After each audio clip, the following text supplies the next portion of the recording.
Salut les champions, c'est Max au maximum. J'espère que tu es en pleine forme. Tu sais que la peur de parler en public est l'une des peurs principales dans ce monde. Quand tu veux parler en public, tu peux ressentir une boule au ventre, de l'angoisse, des mains moites et on commence à se faire des films dans sa tête. Et je sais ce que c'est parce que je suis passé par là. Alors je vais t'expliquer comment j'ai pu encourager dans un bus un lundi matin.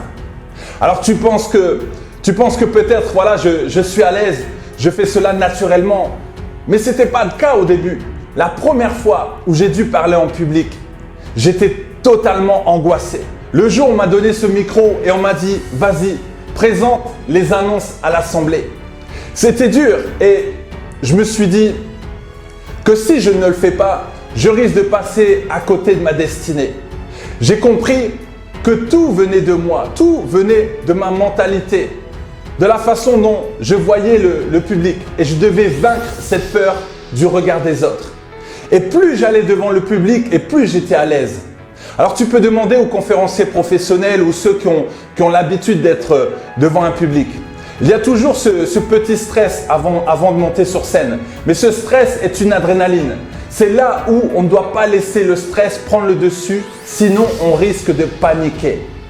Alors comment j'ai eu cette idée d'aller motiver des personnes dans un bus un lundi matin? Je voyais les gens tellement tristes de partir au boulot. Alors je me suis dit, mais si je peux les encourager et les inspirer avant qu'ils commencent la journée, voilà, ce serait une bonne chose pour eux. Et je savais aussi que ça allait m'aider à avoir plus confiance en moi. Alors je demande à un ami l'Oscar de venir avec moi pour filmer. On se met à prier pour que le Seigneur soit avec nous. Avant de monter dans le bus, on rencontre une personne qui nous demande ce qu'on va faire avec notre caméra.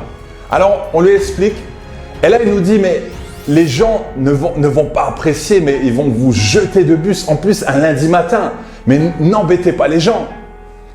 Et là tu peux douter rapidement.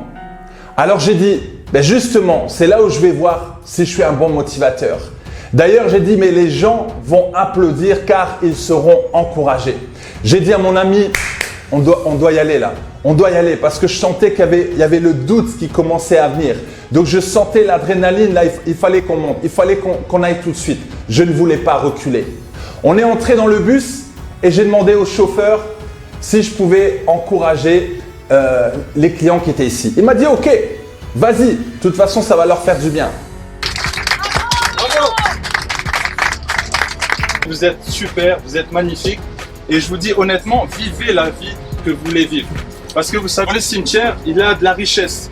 Beaucoup de personnes, en fait, n'ont pas pu créer leur entreprise, n'ont pas pu écrire leur livre, vendre leur peinture. Et c'est bien dommage. Et si vous voulez être motivé, parlez avec ces personnes âgées. Ils vont vous dire quoi? Ils vont vous dire... Je regrette de ne pas avoir changé au moment où j'ai eu l'occasion de changer. Alors peut-être aujourd'hui vous avez eu un déclic, je ne sais pas. Je voulais vraiment vous encourager et je vous dis à bientôt et merci d'exister. Merci. Au revoir. Tu sais pourquoi je n'ai pas reculé?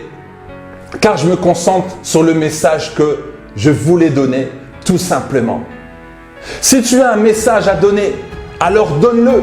Peu importe ce que les gens vont dire. Et si tu arrives à le faire, tu vas augmenter ta foi, tu vas augmenter ta confiance en toi et surtout tu arriveras à vaincre cette peur qui te paralyse. Comme j'aime le dire, ce n'est pas toi qui dois avoir peur, c'est la peur qui doit avoir peur de toi. Merci d'exister.